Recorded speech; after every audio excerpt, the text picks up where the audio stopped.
Welcome to the show discussing problems and issues of health with Dr. Alcena. For this segment, I'm going to continue to talk about diabetes mellitus. Diabetes mellitus is a very common medical problem and is a very serious problem. I'll go over some of the stats that I talked about last week. Worldwide, according to the WHO, there are 425 million people who suffer from diabetes. 22 million of them have type 1 diabetes. In this country, there are 30.3 million people who have diabetes. This is a very complicated, serious problem.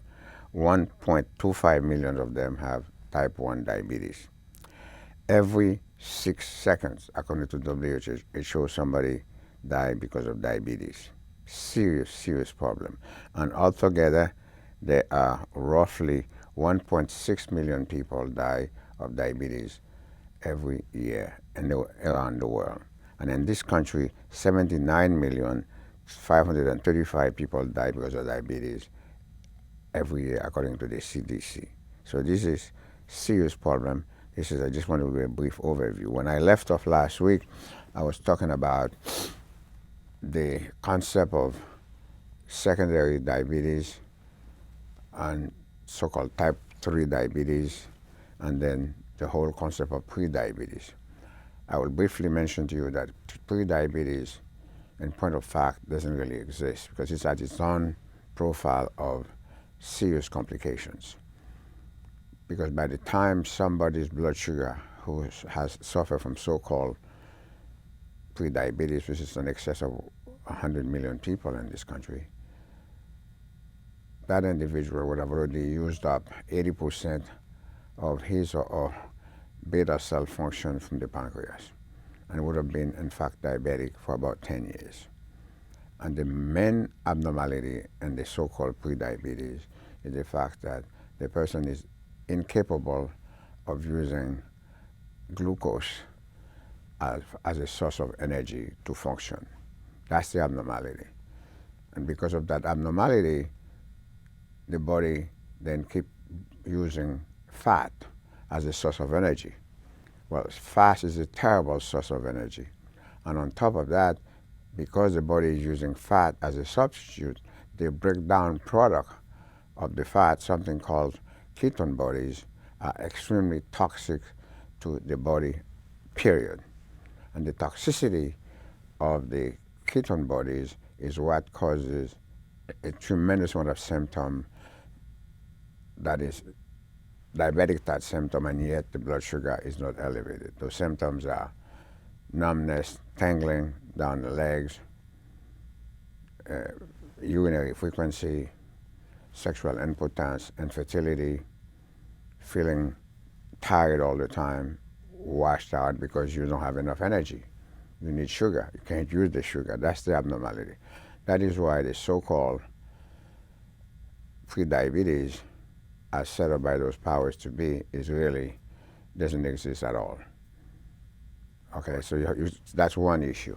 The next issue I was talking about is the fact that there's diabetes that is an inherited condition. You inherit it from your parents. There are several genes that someone can inherit from one's parent that can lead ultimately to type 2 diabetes. That's type 2 diabetes as we know it. But there are other conditions that can cause somebody to develop type 2 diabetes having nothing to do with genetic. Now, what are those conditions? Well, for instance, as I said, let's say the pancreas becomes sick, acute pancreatitis secondary to alcohol abuse or God knows what, recurrent infection in the pancreas can ultimately lead to either abscesses in the pancreas or chronic pancreatitis that ultimately to failure of the pancreas. So that's one form. And then if you don't have the pancreas, you can't produce insulin, so that can cause type 2 diabetes. If somebody inherits a gene that can cause you to overabsorb iron, well, the iron subsequently, inevitably, is going to pile up in different parts of the body. Among them is the pancreas. The piling up of the iron in the pancreas lead to destruction of the pancreas, slowly damaging this beta cells, and you develop type 2 diabetes, because wherever iron is piled up, by necessity, the iron must degrade. As the iron is degrading slowly, you are releasing free radicals. The free radical in turn is a precursor to inflammatory processes that can cause the damage to occur in the organ involved. And in this case, we're talking about the pancreas. So that's number 2 that can cause what I call type 3 diabetes. Okay, let's say the biggest one of all is the one that I didn't have time to mention last week when I did the show, namely obesity. 2.1 billion people suffer from obesity across the world. 2.2 billion across the world. Serious, serious, serious problem, okay? And then, of course, I'll be telling you how obesity then can cause you to become diabetic. In this country, 93.3 million adults suffer from obesity, and anywhere between 14 to 16 million children / adolescents suffer from obesity. That's a serious problem. You say, well, how do you go from obesity to diabetes mellitus? Well, you go from obesity to diabetes mellitus because when you are obese, you cannot use insulin properly. So the pancreas keeps pumping insulin into the bloodstream, thinking that you need it, you use it, because there's a demand, the body is asking for it. The pancreas doesn't know that it shouldn't pump it, but it is, because the fat cells are completely resistant to the effect of insulin. So therefore, the insulin cannot penetrate the fat cells. So the more obese the individual, the more insulin the pancreas is pumping into the circulation. But it cannot be used. So eventually the pancreas becomes exhausted by losing so many beta cells, which cannot be made over, because all of us were born with a specific quantity of that. But to make matters worse, an individual is obese, the insulin is going to make that individual more obese. Well, you say, how come? Well, the insulin causes the individual to want more food. That's right. The more insulin you have circulating in your bloodstream, the more hungry you become. There's a need for food, in particular, food that contains simple carbohydrates, so that to satisfy the insulin that's in the circulation. And then the more you eat, the bigger the person becomes, the fatter the person becomes. So it's a vicious cycle. Because insulin is an anabolic steroid. Let me repeat that. Insulin is an anabolic steroid. Anabolic steroid means that you're building up. Catabolic means you're destroying. So that's how obesity gets to become a precursor to the development of type 2 diabetes, what I call type 3 diabetes. Very, very, very serious problem. Okay, another situation, another scenario that caused somebody to develop type 2, what I call type 3 diabetes, is stress. That's right, stress. The more stress you are operating under, the more adrenaline you are secreting constantly. And adrenaline is an anti-insulin hormone. That's right. The more adrenaline you have in your bloodstream, the more you cannot use insulin properly, because the adrenaline counteracts the function of the insulin. I mean, I can go on and give you more and more other things that can cause somebody to develop type 2. So it's not just a genetic form that, as we know it, but all these other things can cause somebody to develop type 2 diabetes. So that is why it's so much more difficult to treat somebody with diabetes mellitus if the individual is obese. But there are ways, of course, we physicians know how to do it. There's specific medication that we use in this setting. And as I begin to talk about treatment, I will eventually spread this all out for you so that you will understand what this is all about. And there is diabetes that comes when a woman is pregnant. Okay, that's devastating. That's another form as well. And then once the pregnancy ends, you control the situation during the period of after delivery and so on and so forth. The person may remain diabetic, requiring medication. They may not, and so on. It depends. So it is a very complicated disease, and this has a tremendous amount of damaging effect to multiple organs in the human body. And the organs that suffer the most from the effect of diabetes, of course, is the vascular system, the nervous system. Those systems get a tremendous beating from the effect of diabetes, be it type 1, it doesn't matter what type of diabetes it is. Well, I will explain to you what basically is going on that's causing all this problem. When the glucose level goes up, there are multiple other sugars in the body that go up together because the glucose level is up. We just don't measure for those. Galactose, fructose, a whole host of other, they all go up simultaneously when the sugar level goes up. When that happens, there's one sugar in particular, and that causes the most damage, in particular to the nervous system, that is sorbitol. How does the sorbitol get to go up? Well, there's a reaction called aldose reductase activity, increased aldose reductase activity. Once that occurs, two sugars automatically goes up. Sorbitol and fructose. Fructose is pretty benign, but the sorbitol is not. It is devastating. So the bulk of the nerves that get damaged when someone suffers from diabetes, regardless of the type, be it type 1, is because of the elevated sorbitol. That's right.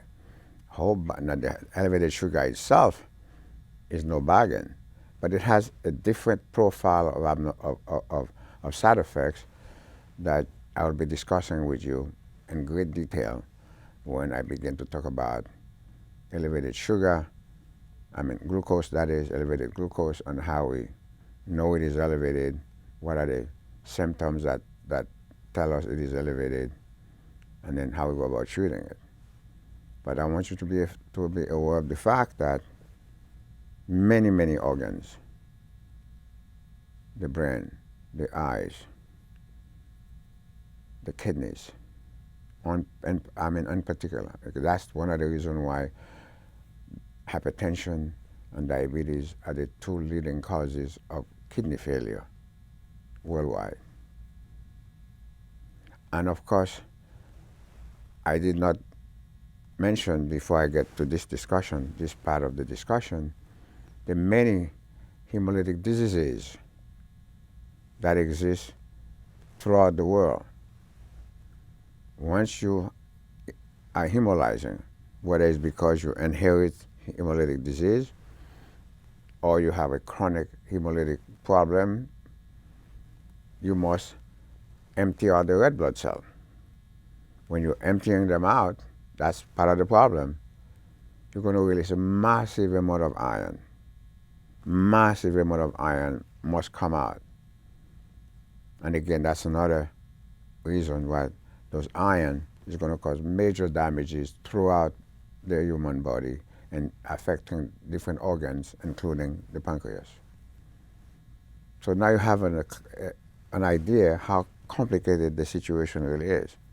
It isn't just somebody inherit the diabetic gene from a parent and they become diabetic. Yes, that does occur. Yes, it does occur. The juvenile diabetes is not inherited. It's an autoimmune condition whereby we still to this day don't even know the actual cause of it, or now all we know is an autoimmune problem that causes the damage to occur to the beta cell even in someone 2 or 3 years old. And of course, they wind up having to use insulin to survive at this very age.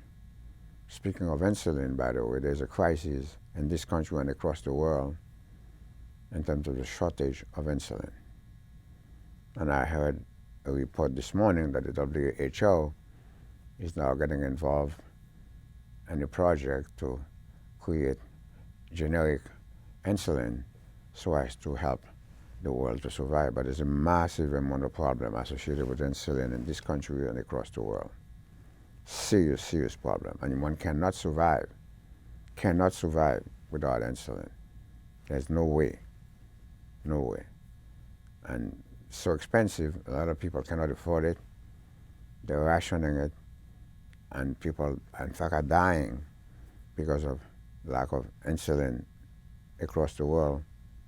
And I just heard this interesting report this morning, which is something all of us should support, so that generic insulin can be developed so as to enable people to get access to it to survive. You cannot survive without insulin. There's no way you can. Okay? You just cannot. You need insulin in order to survive. Because once that glucose gets into your bloodstream, it's not going anywhere unless you got insulin to make it go. And of course, we have oral and other agents available today. They have been around for a long time that we give patients to treat, to bring the sugar down, etc. Certain injections as well, etc. Yes, I'll be talk about those in time.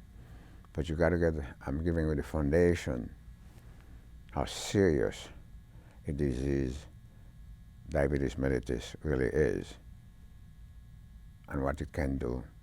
You can go into coma. Yeah, and people do go into coma. They can go into coma because the level of sugar is too high. They can go into coma because you develop diabetic ketoacidosis. As I mentioned before, the ketone bodies are so toxic they can put you to sleep. Yeah, people die from ketoacidosis if you don't pick it up quickly enough and recognizes it and treat it. So this is a serious, serious, serious disease. Serious disease. And of course, part of the problem we're having here, and for that matter across the world, is poverty. When people are poor, they eat what they have access to, that which they can afford. And in this country, we are in a crisis of obesity. Of all the developed countries in the world, the United States has the highest level of obese individuals than any other developed country. And the main reason for this obesity is, of course, fast food. I'm not naming any individual fast food because I don't want to put any negative spin on anybody's product. This is a free enterprise system.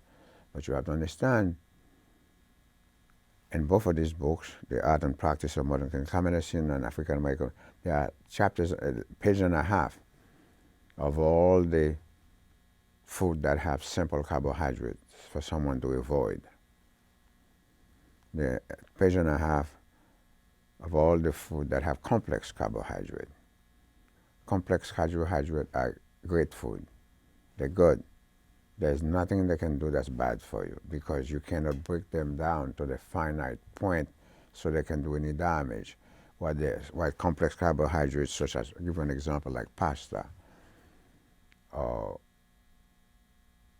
plantain, yam, potatoes, brown bread, brown rice, These are all complex carb. So when you eat the complex carb, it does two things. It satisfies hunger, which is crucial, and it allows you to release a slow release of energy. Slow release of energy and it satisfies hunger. But you cannot break it down to its finite point where the liver is going to turn it into fat. But when you eat simple carbohydrate, and all the fast food, you just name any one, I'm not naming any, they're all loaded with simple carbohydrate, salt, and fat. And the simple carbohydrate itself, classic example, glucose. You drink something or eat something that has glucose in it, you absorb it, it gets into the circulation, it goes to the liver. When it gets to the liver, some of it stay in the liver as fat, some of it get used for energy to survive. And the rest that cannot be, you can't get rid of it, it stays in the liver, infiltrate the liver, because it's going to turn itself into fat. That's what simple carbohydrate turns into fat. You use part of it for immediate energy, the rest of it gets stored in the liver. That is why, believe it or not, the number one cause of cirrhosis of the liver across the world is obesity. That's right. The number one cause of obesity in the world, of cirrhosis of the liver in the world, is obesity. It's not alcohol abuse. I don't encourage that. It does occur, but that's not the number one. It's not the hepatitis. Yes, it can cause that to occur as well, but that's not number one either. That's not even number two. Number one is obesity, for the mechanism that I just explained.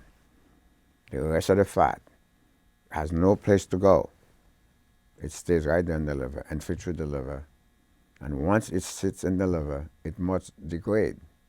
Everything that's degrading is ultimately going to release free radical. The free radical then causes a local inflammation to develop inside the liver, and it is the local inflammation in the liver that ultimately leads to cirrhosis of the liver. So you have a situation here where we're living in a country, the wealthiest country in the world, 70%, 1%, the top 1% owns 70% of the wealth. And the rest are struggling to survive. You have millions and millions, billions of people going to bed in this country every single night with nothing to eat. Children and adults going to bed with nothing to eat. When people hear poverty, they think poverty is only found in the minority community. Yes, it is, but poverty is across the board. You have more white folks in this country getting food stamp than you have black folks, or Negro folks, I like to call them. You have more white folks getting food stamp and welfare than Latino people. That's right. Why? Because you got 327 million people in this country. Okay. The higher number, of course, are white folks. So therefore you have more poor white folks than you have minority folks, even though people like to talk about the poverty in the minority community if as though that's the only community that exists. That's nonsense. That's political nonsense. The truth is, poverty is a bad thing. Regardless, poverty knows no racial boundaries. It is a bad thing. So one has to work very hard. This is a great country, believe me. There's no greater country than the United States of America. But you got to discipline yourself so that you do the thing that needs to be done so that you'll be able to make sufficient money to survive. Like, go to school, get yourself educated, get yourself a profession.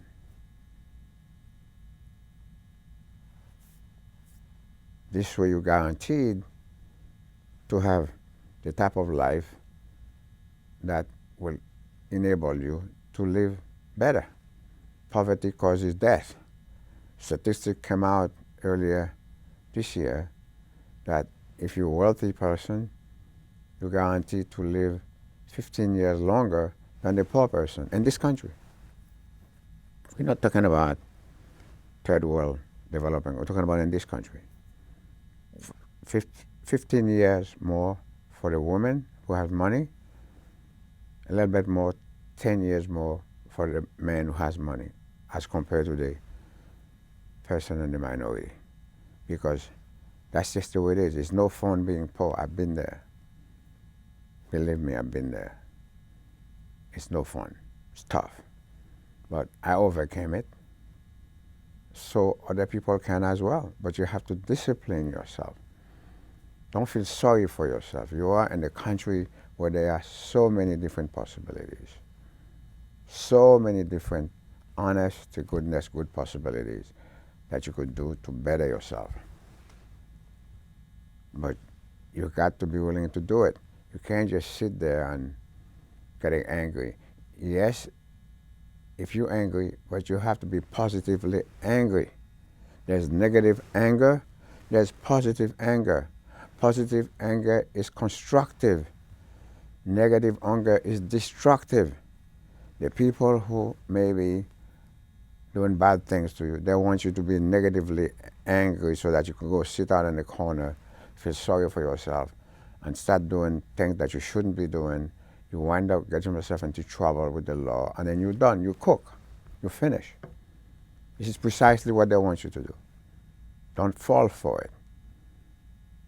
The more they try to do bad things to you, the more determined you should become, the stronger you should become to do something positive with your life, because the possibilities are here. There's no other country that I'm aware of that will give you more possibility to get ahead than the United States of America. So poverty, one of the leading causes of diabetes mellitus, because poverty is one of the leading causes of obesity because of the diet. The average African American / Negro in this country eats a diet that has 7 grams of salt, 7 grams of sodium. You may have heard 5 grams in one of the shows. It is 7 grams. This stuff is going to kill you. It's going to cause you to have blood pressure. It's going to cause you to become obese. All the salt retention become diabetic. And all this complicating problem is going to develop, and then that's the end of you. Listen, I'm going to stop here until I see you again. This is Dr. Alcena saying so long and bye-bye.